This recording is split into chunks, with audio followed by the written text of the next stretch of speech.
अस्सलाम वालेकुम सिराजुल हक, कैसे हैं आप? शुक्र है अल्हम्दुलिल्लाह, आपकी सेहत ठीक ठाक? अल्लाह का शुक्र है। सर, हमारे उन नाजरीन को जिन्होंने हमारे शो को और चैनल को अभी सब्सक्राइब किया है, उन्हें थोड़ा अपना इंट्रो बताएं। मेरा नाम सिराजुल हक यूसुफजई है। मैं 1983 से प्रॉपर्टी बिज़नेस से वाबस्ता हूँ। मैं पेशावर प्रॉपर्टी डीलर एसोसिएशन का प्रेसिडेंट रह चुका हूँ।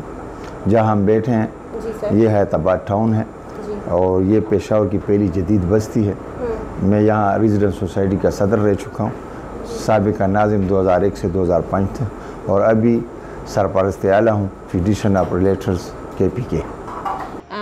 सर, आप जो है पेशावर की रियल एस्टेट मार्केट से काफ़ी लंबे अरसे से वाबस्ता हैं, तो पेशावर KPK और पेशावर जो है पाकिस्तान का छठा बड़ा शहर है आबादी के लिहाज से।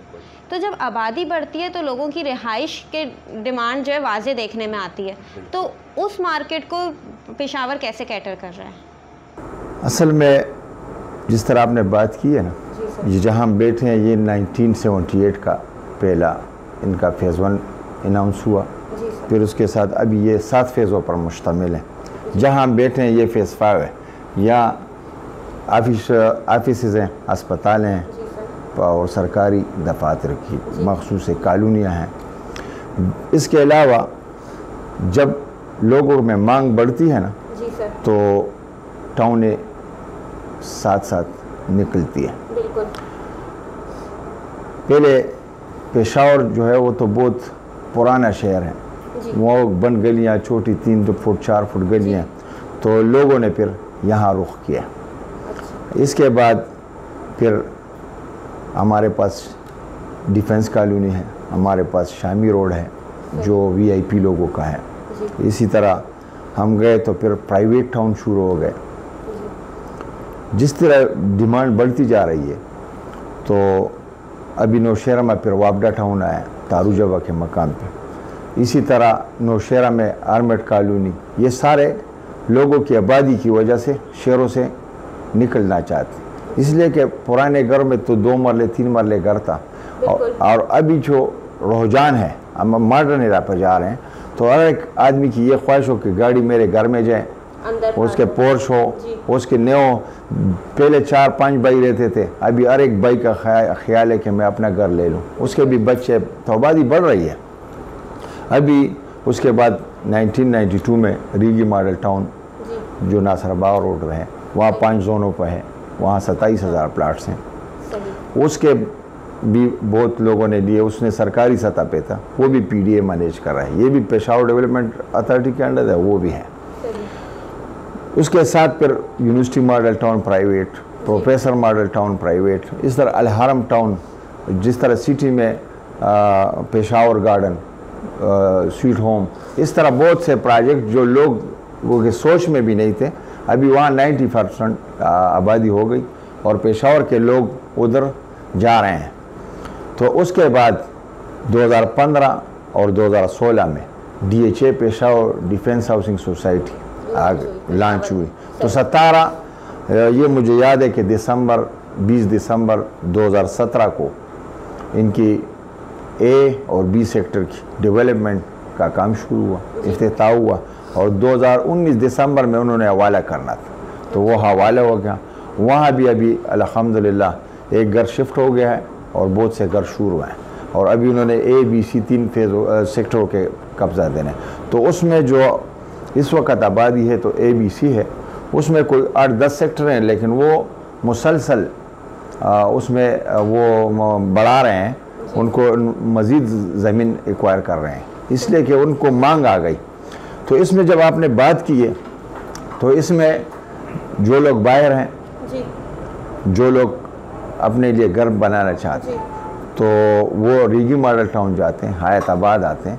अगर आपने देखा है तो गल्फ़ में कुछ मसले पैदा हो गए, वजह ये थी कि वहाँ टैक्सेस लगे, लोग बेरोज़गार हो गए, तो उनका रुख अपनी गाँव की तरफ आ गया। पेशावर में इन्वेस्टमेंट्स बाहर से ज़्यादा आई हैं। बिल्कुल, तो वो लोग आ गए इधर, तो उनके पास जो थोड़े पैसे थे तो वो यहाँ घर ले लेते, 5 मरले 10 मरले, तो उसका जो रेंट आता है तो वो गांव में उसके हिसाब से उसके तनख्वाह मिल रही है। स्टेट का यही फायदा है कि आपको या तो खुद भी प्रॉफिट होता है, सेकेंडली रेंटल इनकम। बिल्कुल चीज़ें, अभी आप रोजगार से आए हैं, बेरोजगार हो गए और आपके पास पैसे हैं तो उनके लिए तो फिर मंथली भी कुछ इनकम चाहिए, तो ये यहाँ आते हैं। अच्छा सर, जिस तरह रियल स्टेट के बारे में मशहूर है कि कभी नुकसान नहीं देती, उस तरह पेशावर की जो रियल स्टेट इंडस्ट्री है, यहाँ पे प्रॉफिटेबल इन्वेस्टमेंट अगर करनी हो तो आप उस किस प्रोजेक्ट को बोलेंगे प्रॉफिटेबल इन्वेस्टमेंट? देखो बात ये है ना, मार्केट में उतार चढ़ाव होता है, हुकूमतों के साथ होती है। जी सर। ये एक मशहूर है, जब पीपीपी का गवर्नमेंट आता है तो मार्केट अप जाता है।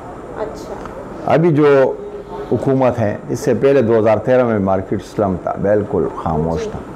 फिर 14 में उसने हरकत शुरू की, फिर अभी जो DHA आ गया तो उसकी वजह से भी मार्केट, देखो मार्केट में जब नया टाउन आता है ना तो उसकी वजह से मार्केट पे असर पड़ता है, लेकिन उसके साथ जो नज़दीक एरिया होता है तो वो उसके साथ पिक कर रहा है। अभी अल्हम्दुलिल्लाह मार्केट है, लेकिन इस मौजूदा हुकूमत में ये दूसरी वार हम पे कर रहे हैं। पहले वार हम पे इन्होंने किया, विथ होल्डिंग टैक्स लगाया, गेन टैक्स लगाया 2016 में, और हमारी बदकिस्मती है कि हम जहाँ बैठे हैं तो इसकी कनाल की कीमत इन्होंने 1,86,00,000 रुपए लगाई थी, जिसकी वजह से मार्केट बिल्कुल। लेकिन सर अब तो अगर नई पॉलिसी की हम बात करें रियल स्टेट सेक्टर के हवाले से तो इंडस्ट्री का दर्जा दे दिया और भी पॉलिसीज़ बहुत फेवरेबल आई हैं रियल स्टेट के हवाले से। ये सिर्फ कागजात में।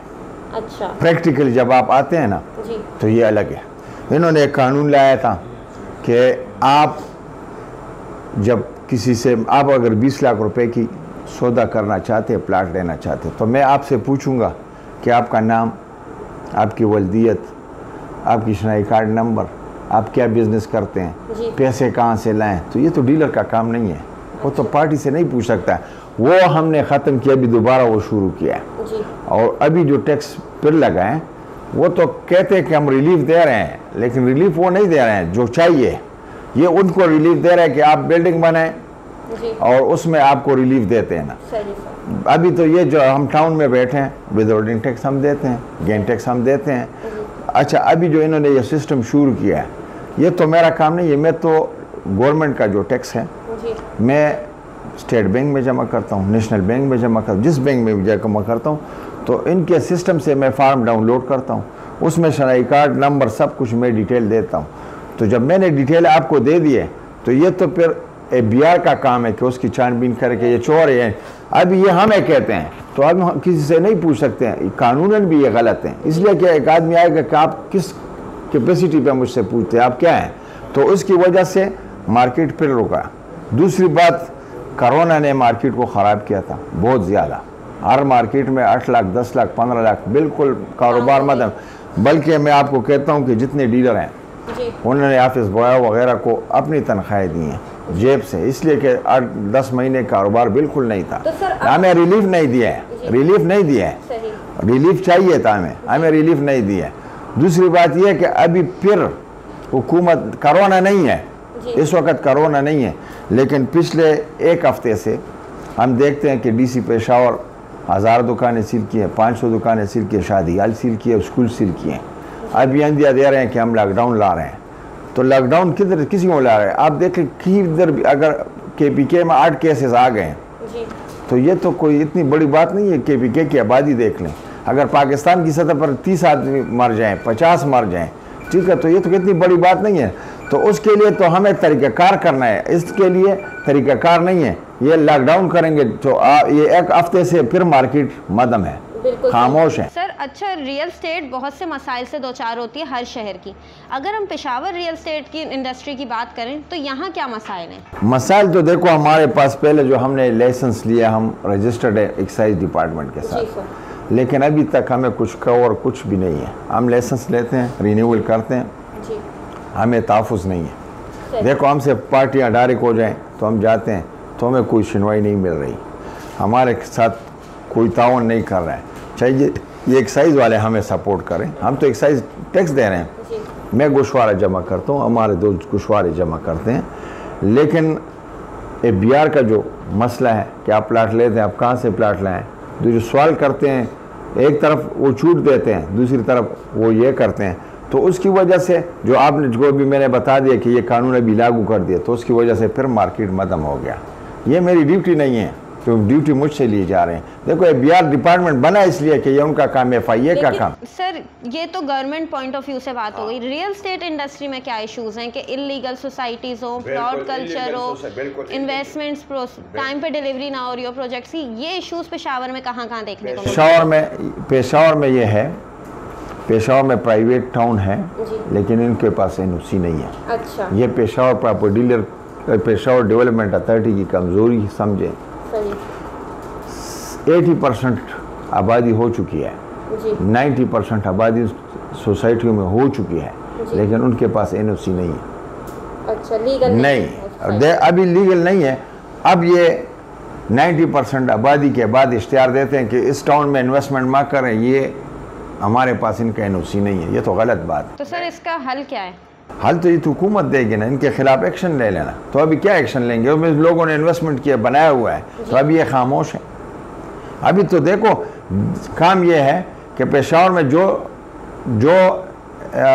कॉलोनी जो सोसाइटी आए तो पहले उसकी NOC है, NOC ना हो तो उसको सील कर लो ना।